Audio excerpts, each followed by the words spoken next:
The future of Azerbaijani broadcast media was in focus at the national conference organized by the Institute for Reporters' Freedom and Safety, with support from the International Media Support (OSCE) office in Baku and the European Union.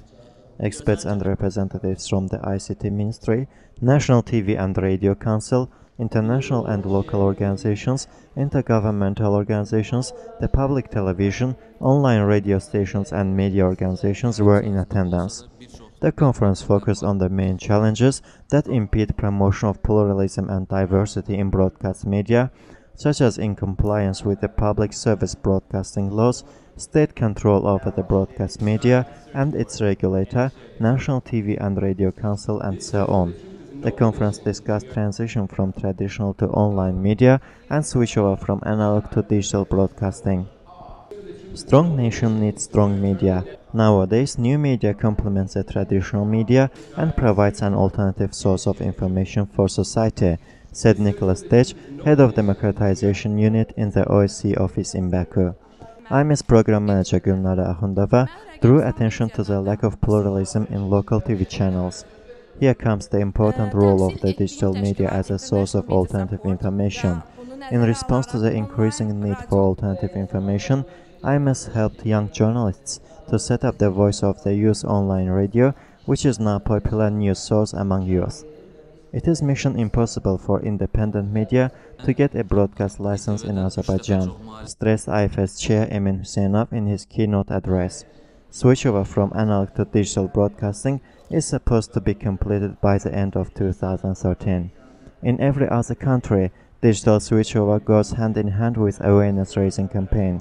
In Azerbaijan, the government has not made any single effort to inform the public about the digital switchover and the standards for digital television.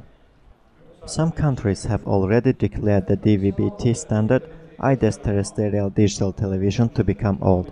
They now undergo transition to DVB-T2 standard, which means better quality. We would like the panel to find answer to this question, Huseynov said.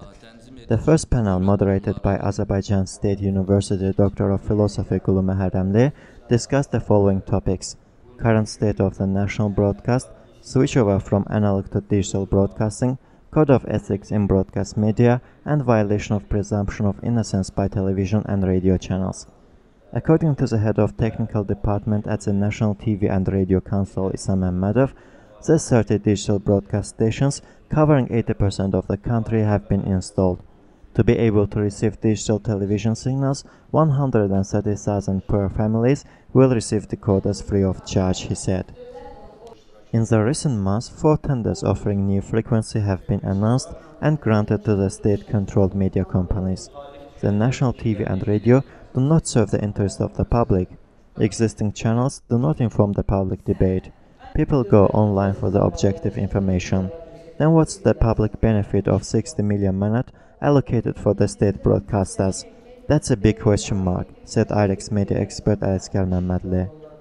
Tahir Mammadov, director of Public Relations Department of the Public TV, noted that TV shows should be watchable and ensure high quality, pluralism and diversity. PTV staff wants it as much as the audience, experts, international organizations and EBU do. We are open to discussions and criticisms, but it does not necessarily mean that we should accept all the opinions as dogmas. It is vital to liquidate the state monopoly in broadcasting space. There is no competition on the content of TV programs, stressed the director of Media Rights Institute, Rashid Hajila.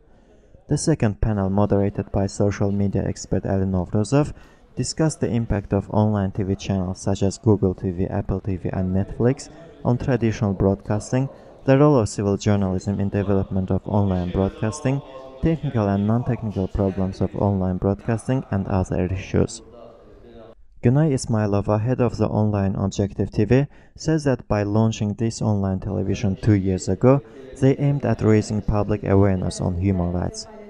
Up to 6,000 video news were broadcasted through our channel for these years, half being in English and half in Azerbaijani. Our videos are very popular among the public. Once a single video got 260,000 views from audience.